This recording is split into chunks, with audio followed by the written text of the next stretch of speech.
All right, everybody, welcome to our live virtual New York law firm info and networking session. This is a great way to kick off our Summer Associate Hub live virtual location series where students can learn about what it's like to work as a big law attorney in different locations. So tonight we'll be talking about New York City.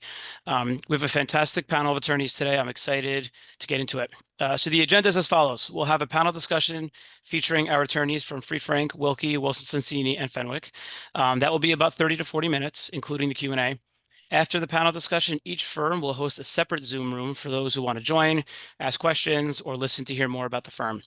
In the meantime, you could use the Q&A function to ask questions for the panel generally, and we could tee up those questions at the end. Before we wrap up the panel discussion, we're also going to have some prize raffles for beloved firm swag, which is always exciting, sponsored by each of our member firms here. So definitely stick around. You have to be present to win, and we'll be calling your name out, so don't go anywhere. We're going to pop a link in the chat for folks to sign up for the raffle. So look out for that. My name is Albert from Summer Associate Hub. I'm proud to have all of you here. So before we jump in, just a quick intro. What is Summer Associate Hub? Summer Associate Hub is a free content and resource hub for law students embarking on the 1L and 2L recruiting process. I'm a former law student, former Big Law associate. We know from our experience how hard it is as a 1L to actually understand what it's really like to work at a law firm. Our platform, summerassociatehub.com, has blog posts, podcast episodes, short video tutorials and exercises, interviews with attorneys, and other content to help you learn about practice areas and prepare for the recruiting process. We also host live virtual programs, which you know about because you are watching one right now. Students can learn directly from and network with law firm attorneys and recruiting team members. We have a ton of awesome programs scheduled for the spring, including an entire series of our location showcases, which is this is the first one, as well as practice area showcases. And each of those sessions will have a panel discussion as well as breakout rooms hosted by each firm. We're also in the process of planning some in-person opportunities this summer in New York City, so stay tuned for that. So the link to RSVP for future sessions will be posted in the chat. We have, as part of our series tomorrow night, we have another session for litigation practice, featuring a couple of the firms that are on this one. We have a DC location showcase happening next Monday, same time, same place. Not same place, different Zoom link. I shouldn't have said that. And then the IP showcase, IP practice showcase happening next Tuesday, February 13th. So we're going to post a link in the chat. If you haven't signed up for all of those and you're interested, you could sign up for all those using the form that we'll post in the chat. The best way to stay updated is to sign up for our newsletter, summerassociatehub.com/newsletter. If you've signed up for this event, don't worry about it. We've automatically added you. So let's get started. Instead of me introducing everyone, I'll let everybody introduce themselves. So let's start. Introduce yourself, your practice, and briefly why you chose to practice law in New York City. So Katie from Free Frank, we'll start with you. Hi, everyone. Very excited to be here and looking forward to a wonderful discussion with all of you.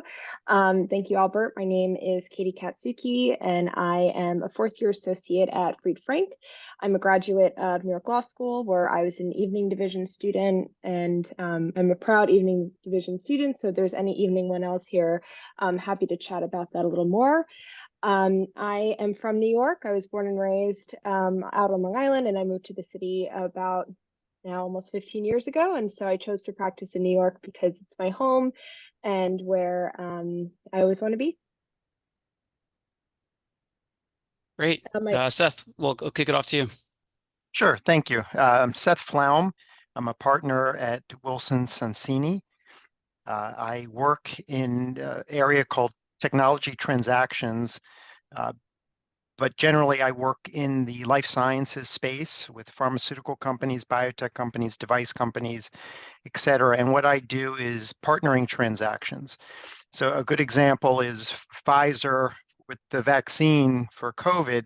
It wasn't their drug. They partnered with another company.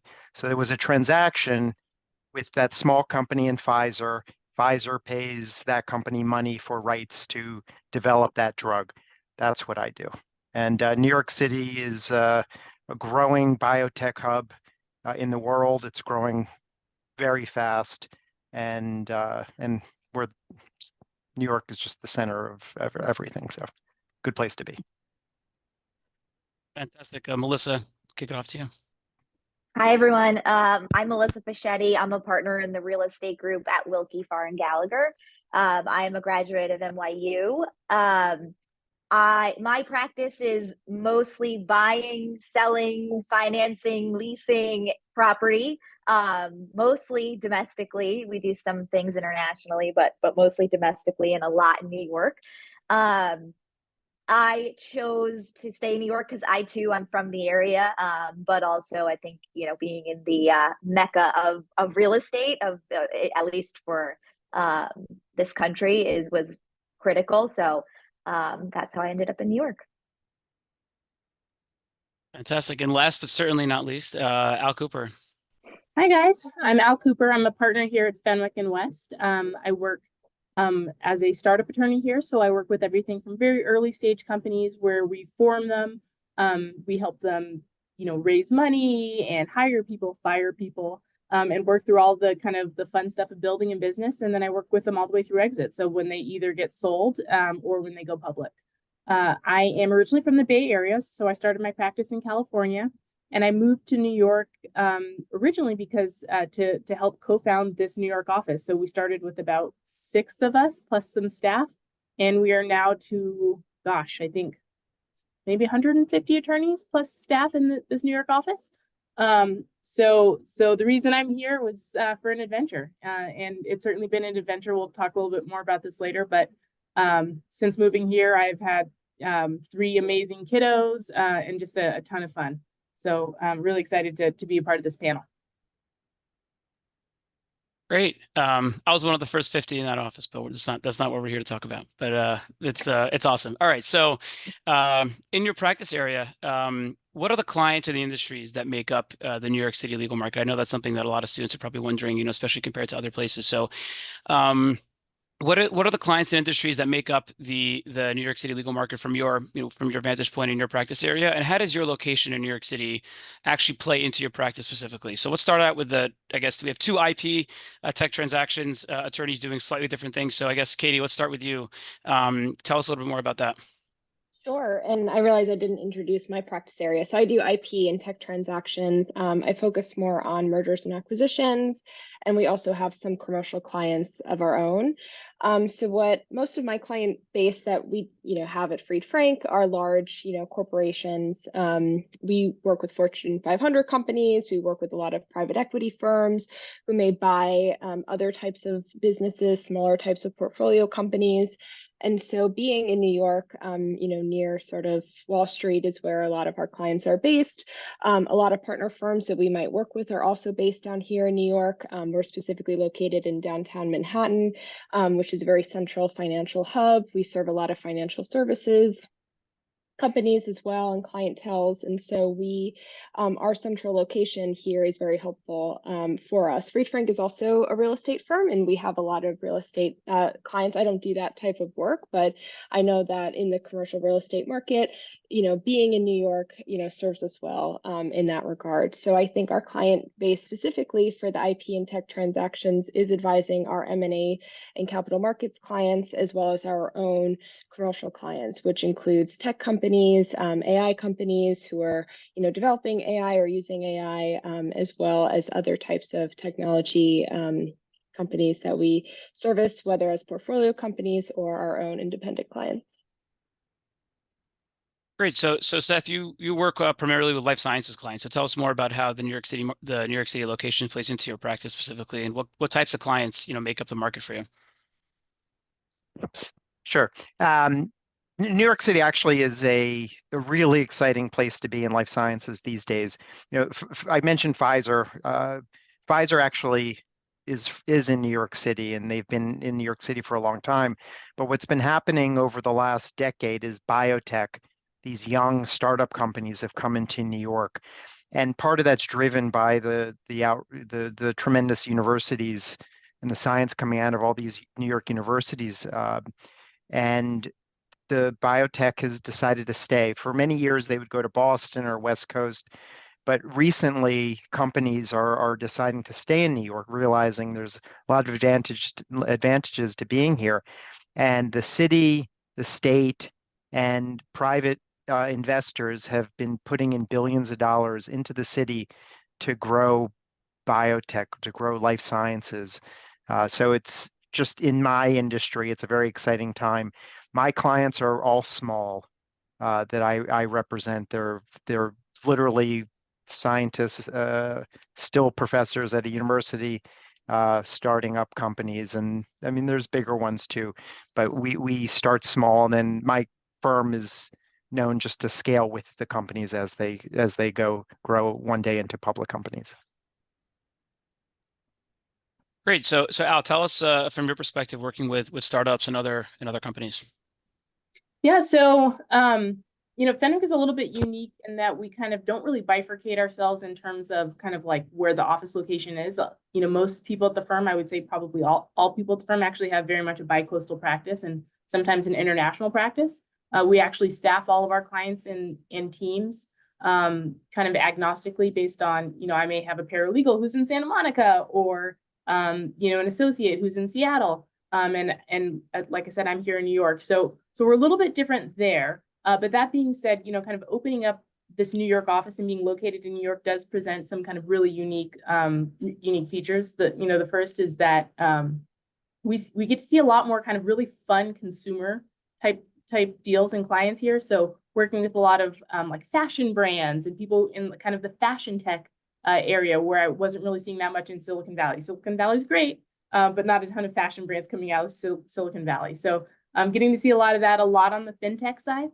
So a lot of kind of really cool, innovative things going on in the fintech market. And then the proximity to, places like Baltimore and Boston also opens up a lot more of the life sciences market. So I saw a little bit of that when I was in Seattle, but also getting kind of some exposure there. Ultimately, the other kind of big piece of the puzzle for us here in New York is the proximity to the European market. So we have here at Fenwick, we work a lot with like games clients. So really cool, fun clients, embedding either, mobile or virtual reality games and fun things like that, which is you guys, if you're into gaming, you probably know a lot of those come from some of the Nordic countries. And so we get a lot of kind of close proximity with those. So it's a fun thing to be in New York, especially at Fenwick, because we get the kind of benefit of getting to work with people in all of our offices, but we get kind of the proximity to a lot of really interesting markets. Great. So Melissa, tell us from your perspective working on real estate matters. Yeah, so my client base kind of is across a really broad spectrum, from private equity firms, funds, institutional lenders, all the way to, just kind of owner, operator, managers of real estate. So you kind of get the wide berth of the sophistication and the kind of complexity of the deals, given the diversity of our client base. Being in New York, as I said, is probably one of the biggest real estate markets in the world, if definitely in the United States. So that kind of is critical to being here. I think a lot of the big New York, big real estate firms, they're mostly headquartered in New York. And then being tied to the financial aspect, that New York has a lot of the financial institutions, really just kind of serves as kind of the best place, I think, to practice real estate if you're doing it in the United States, is kind of being in the hub of where kind of legal and the financial industries intersect, and then with real estate involved. Great. So I'm actually going to stick with you, Melissa, for our next question. So tell us a little bit more about what it's like to work kind of in the headquarters, a large office of a firm in New York. So I always like to think of it that, you should be where the decisions are made at a law firm. I think that has some value, that, where the important power people making the big decisions are. I think that's changed a little bit post-COVID, that, the world is now a much more fluid place than it was, pre-2020. But, one of the things that also I think is important is, I think your culture of your firm is really created often in the headquarters. It's probably often one of your bigger offices. So, I think it's sometimes that's where I think you find the truest part of the culture of a firm. That said, I think if you start to get into offices that are, long-standing offices, even if they're not the headquarters, I think you still find those things. But I think the great benefits of being in the headquarters, especially a headquarters in New York, is that that's where all the, you know, power players are, and it can kind of play to your benefit to be around them and see them and really see how the business of a law firm is run in addition to the practice of it. I see Al and Seth gearing up for a descent from with West Coast based firms, but I'll let Katie chime in also with from a New York based firm. Yeah, I completely agree with everything Melissa said. We have an office located in DC too, and often because, you know, New York is our headquarters, most people come from DC to New York when we have events, when we have happy hours, when we have trainings. And so I think that being in the central location, you know, for some is easier. Of course, all of the resources are the same and the services are the same, whether you're in New York or DC, but it is nice to be, you know, at the home base, I think, of it all for certain reasons. So that's all I would include to that.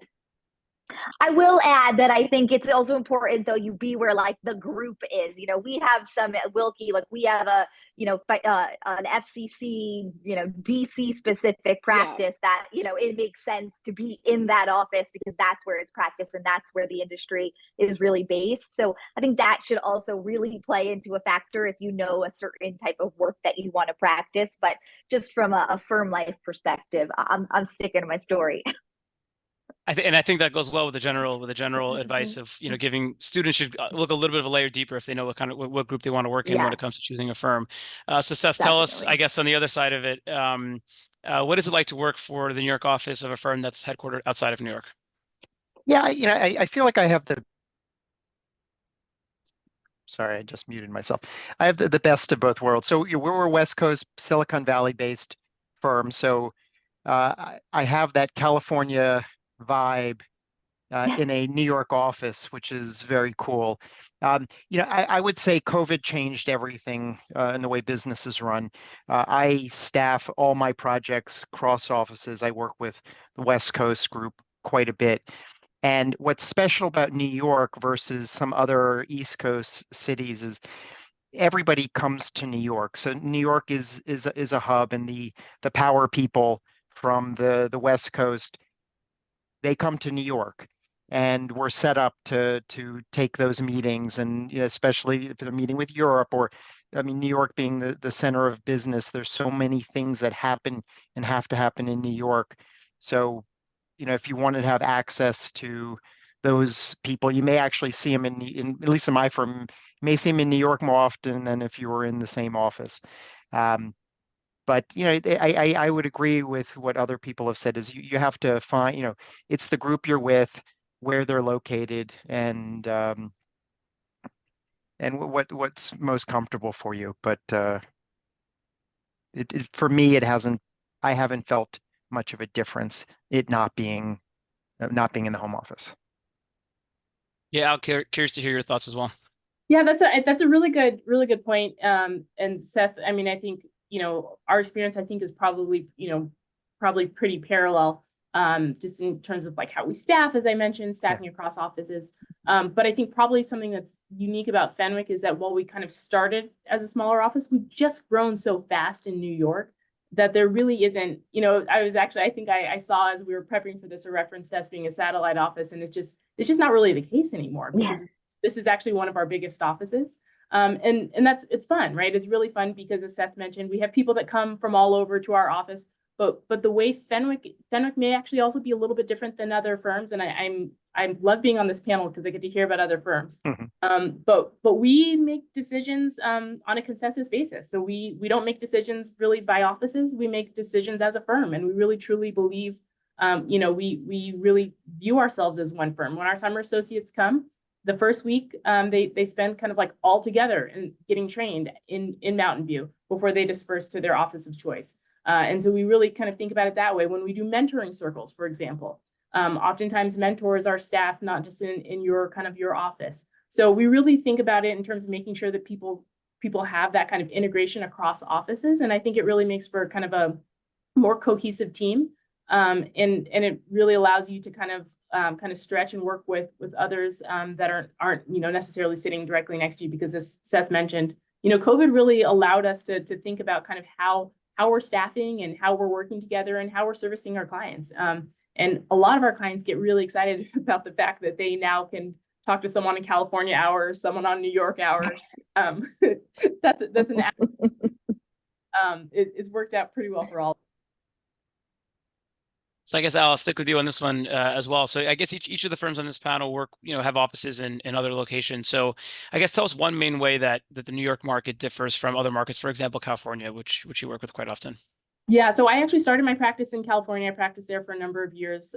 Was in Seattle for a little bit before I moved to New York to open this office. And actually, the biggest thing that I've seen from my my practice area is actually the who is investing in companies and which companies are kind of getting funded. So when I started practicing in Silicon Valley, you can imagine the companies I was working with, really, really great firms, but a lot of kind of very kind of true blue technology firms. A lot of, I worked with semiconductors. I worked with a lot of kind of web-based companies, which can be super, super fun. But then when I moved to New York, I really just got access to kind of a lot more female founders, a lot more first-time founders, a lot of investors who are investing kind of, a lot of kind of microfinancers, a lot of kind of really early stage financiers. And it's really kind of opened up the types and caliber of clients that I'm able to kind of access. And it's really fun. It's really fun. I mean, there's nothing wrong with kind of the traditional Silicon Valley financing path. I think that's exciting. And a lot of my clients do that.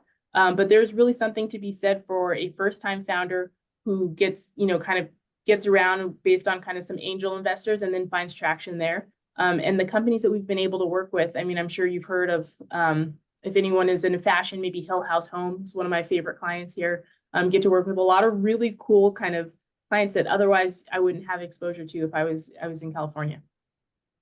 Seth, anything to add in terms of compared to California? No, I think New York in my, I live in this biotech world, and New York is becoming very similar to Northern California, Silicon Valley area where there's a lot of biotech, and Boston and San Diego. So it's and the investors are here. There's a lot of money to invest, and so it's becoming very similar in my world to the other markets. I was on mute. So Melissa, tell us, how does New York differ from your practice in terms of working with other offices like Chicago or DC? It's not very different. I would agree with Seth and Al that it's honestly a lot of times the client base that differs more than the type of work. We get very, especially not to go back to LA, the West Coast, but we have a lot of West Coast clients now that Willkie has recently opened a couple of West Coast offices, and those types of clients are just usually developers. They're not as institutional based as our New York clients, who are kind of more entrenched into institutional. But yeah, I would say that the market is the types of deals though are just as complex, just as interesting. Dollar amounts are just as robust. So I don't see a difference in versus the markets. I think the thing that differentiates New York though is kind of the almost like faster pace of our deals versus some of the other markets that I think it's just kind of the stereotype of New York just feels like, at least in real estate, kind of takes hold of our deals. But that's what makes it exciting. Part of the reason that I think I went transactional was I just loved the fast-paced nature of it. And in real estate, the just unpredictability of the last 2 years of the market have kind of created a sense of urgency that's only kind of made it even more fast-paced. But I think if you're getting into BigLaw and it's certainly in transactional work, that's kind of what you're looking for. So it's also one of the reasons that I think enticed me to New York is just that urgent nature of the deals, which makes them really exciting. Yeah, Katie, anything to add working with your DC colleagues? I would agree with everything that's been mentioned on the call. Different in some ways and not in others. We work all very closely with our DC colleagues. So I think that's maybe an important thing to add is, you know, we might be on a deal with someone and the other partner might be in DC. And so, you know, there might not be a difference necessarily based on if you're out of the New York office or the DC office. So that's one addition I would add. Great. Yeah. So one thing, you know, obviously we talked a lot about what it's like to work as a big law attorney in New York City, a lot about the practice. So I want to give students a little bit of insight what it's actually like to live in New York City. Just want to open this up to anyone who wants to chime in. So what is it like living in New York City as a young professional and or with a family? Whoever wants to chime in and start, go ahead. I could start. I live in downtown Brooklyn, and I actually love my commute. I get to take the ferry to work every day, and it's about a 5-minute ferry ride from Brooklyn over the water to Manhattan over the East River. And in the summer, it's really nice because you get to see all the buildings and there's the park near you. And so I always enjoy that that part of it. But what I love about New York is, you know, just the diversity of people. So my colleagues come from all around the world. My friends all have, you know, various experiences and backgrounds. And so for me, I sort of like being in that environment. And I feel like New York sort of has an undertone of a professional environment, whether I'm with my colleagues at my firm or some of my law school friends who are in other big law firms. And so I feel like your sort of work is integrated a little bit in your daily life, where you go, where you have dinner, you know, what you do on the weekends. And so I enjoy that part of it. And in the winter, I take the ferry sometimes, but I am taking the subway when it gets a little cold, in case anyone was wondering. Well, Seth mentioned bringing a West Coast vibe. I was going to say we didn't bring any West Coast weather, at least not from what I've seen. But if anyone else wants to chime in with some other insights, love to hear it. I lived in New York for a number of years until I have 2 older daughters, and we lived early on the Upper East Side, and then we made the decision to move to the suburbs. And I wasn't in big law then. I worked for a pharmaceutical company. And now that I'm in big law, I commute in. It's about an hour, a little over an hour. It's not that bad, but I will be moving back to the city.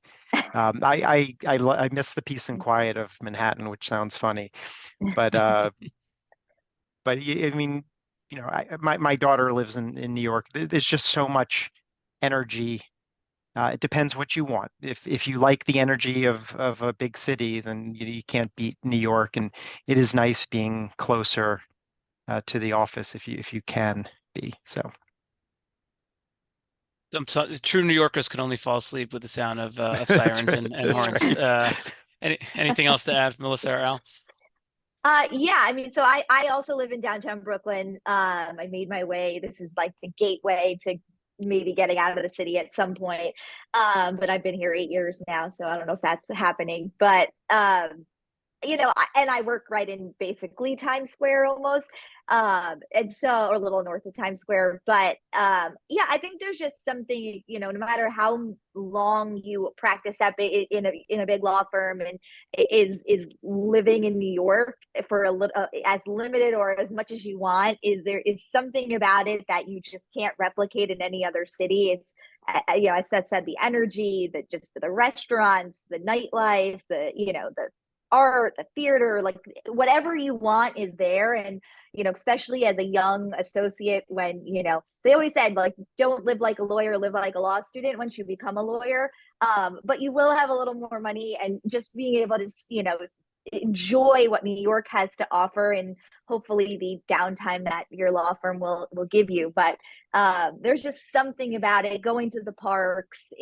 There's just a vibrancy of New York that, even if you experience it only for a couple of years, I think it's something to really kind of check the box, because there is nothing like it, especially, you know, during holiday seasons. Like there is something about it that, you know, you'll miss, even if you think while you're in it it's tough, but you'll miss it. Yeah, I mean, it's so exciting, right? Like I love hearing also about where you guys live. I'm from California originally. I grew up in a small town. I think we got our second stoplight when I was in high school. I think that's true. So, it was very much, there were cows around and stuff. So it was very kind of very different atmosphere growing up. And so I bounced around a little bit just, due to, college. I was in Boston and I spent some time, story for another day, but played volleyball in Colorado. So bounced back and forth, but there really is nothing like New York City. When we moved here, my husband and I, we wanted to have an adventure, and we had an adventure. We moved to the Upper East Side, and by, many people's standards is kind of the sleepy part of New York City, but coming from cow country, it was not sleepy. It was exciting. We lived above a wine store, which, was fantastic. And there were just so many adventures to be had, going to see live music, being able to kind of go into the office and clear out my desk on like a Sunday and then come back to the house like super easily, as opposed to having to get in a car and drive and like make a whole production out of it. Being able to, I don't know if anybody else is into kind of like running around here, but I joined like the New York Road Runners and ran some road races around Central Park.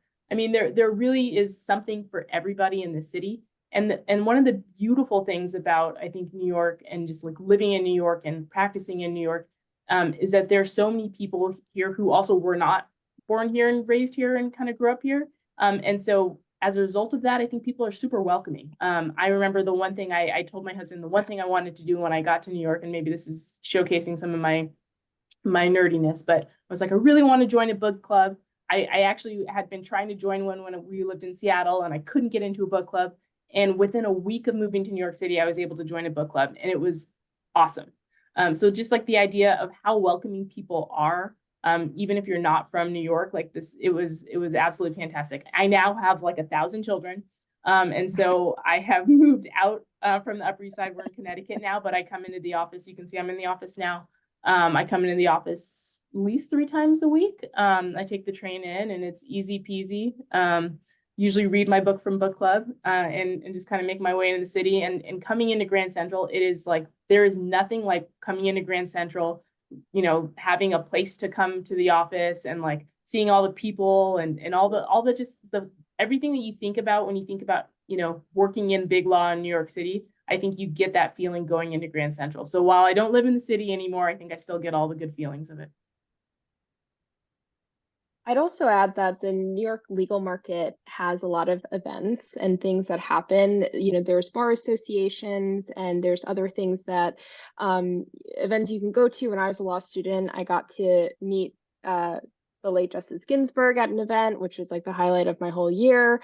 I've gotten to see Justice Sotomayor speak at the 92nd Street Y. So there's a lot of events that happen, and whether they're firm-sponsored events or other events that are going on, there's always something to do and to advance yourself in your career and to network with people. And there's a lot of young, bar associations that you can join with different practice areas that you're a part of or things that you're interested in. So there's a lot of things that you can do that is connected to being a lawyer outside of your firm as well. Fantastic. Yeah, as somebody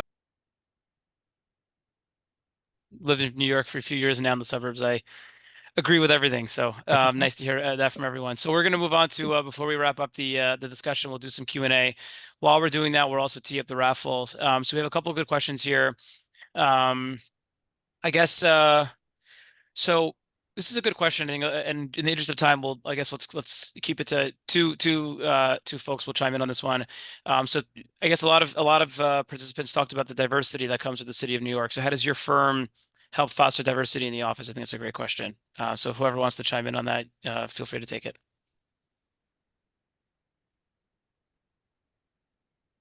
I could start. At Free Frank, we have various initiatives and different working groups for working parents, for people of color, for women.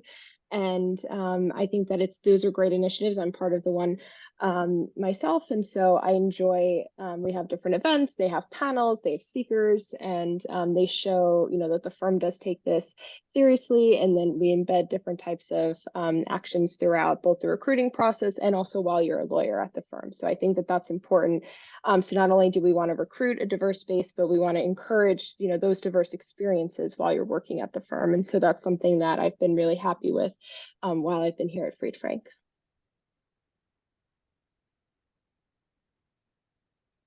Yeah, so like Katie, like Fried Frank, what we have here at Fenwick is, so we have a ton of ERGs, employee resource groups, where you can kind of join if you have a particular affinity or a particular interest. I help lead the Black Attorney Network here, for example. And so as part of Black History Month, we are bringing in speakers to help talk about experience specifically actually in the legal industry. But in addition to all of that, as Katie mentioned, we similarly kind of embed kind of our, one of our core values here is kind of the promotion of diversity. And so we embed that in every kind of facet of Fenwick life, including from, recruiting to everything as we're thinking about kind of evaluating attorneys and making sure we help kind of promote and retain attorneys. So things like you probably wouldn't have thought of, it being important in maybe in the review process, for example, we make sure that we have our practice support team really kind of sitting in on all the discussions regarding kind of retention and advancement to make sure that we're really kind of living our values here at Fenwick. So those are small things, but it makes a big impact. In addition to that, we also have a Black attorney sponsorship program. So again, helping to make sure that underrepresented minorities, especially Black attorneys here, have a really good kind of support program. And then various things like scholarship programs for summer associates of diverse backgrounds to again help kind of advance and retain and promote diversity here at Fenwick and in the legal community, kind of more broadly. Great. We've had a few questions about practice areas, how you chose your practice area or just different things about everyone's practice area. Just wanted to throw out there, that's perfect questions for the practice area sessions we have coming up throughout the next couple months. So in interest of time, I'm going to pop that link in the chat once again. We have a litigation session tomorrow featuring a couple of the firms that are on our session right now. We have IP, corporate, finance, real estate, all coming up in the next couple of months. So if you're interested in learning more about different practice areas, recommend joining those. Okay, so we're going to, before we wrap up, here's what we're going to do. Each panelist will tell us in 30 seconds or less. Now's your chance to plug the firm. And each time, after each panelist answer, we're also going to announce the winner of that swag raffle. So 30 seconds or less. Tell us, now's your chance to plug the firm. Why should somebody come to your firm? We have a rule here at Summer Associate Hub. You're not allowed to say it's the people, because anybody who's gone through the BigLaw recruiting process will know that every interview, it's always the people. It's amazing that every firm has the best people. So try not to say it's the people. So I guess I'll just go in order of my screen. So Melissa, why don't you start us off? And then the Free Frank has it does rain sometimes in New York, unfortunately. So we'll have a Free Frank branded umbrella, which will announce the winner. So go ahead, Melissa. So, okay, so he took people and culture, which I agree as buzzwords there, it's not nice to say. So I think one of the best things about Willkie and I've learned in the last couple of years is just how kind of transparent and open about information they are and the process of which they run the firm. And it was not anything that when I was looking for a firm that I even considered, but just seeing kind of the ripple effects of firms that have, either struggled during the last 4 years. I think being at a place where they are really transparent with their associates. We have town hall meetings that are the chairman or the lead, that the associates can basically ask any question other than how much they make. But the questions are really open. And I just think it's such a valuable thing that it really makes you feel ownership and that you understand what's going on. And then lastly, I think our emphasis on pro bono, which we're not a billable hours requirement firm. And so we really encourage pro bono. And during COVID, there were so many needs that were addressed through our pro bono initiatives. It is something that is very much encouraged. So I think those are my two, other than culture and people. I actually misspoke. It's a Willkie swag, Willkie tote bag. I'm sorry. So Rufus Moore, if you're on the call, let us know in the Q&A if you are here, and we'll get you set up with that. All right. In the meantime, Rufus, are you here? Let us know. All right. In the meantime, Al, 30 seconds or less. Why should a student come to Fenwick?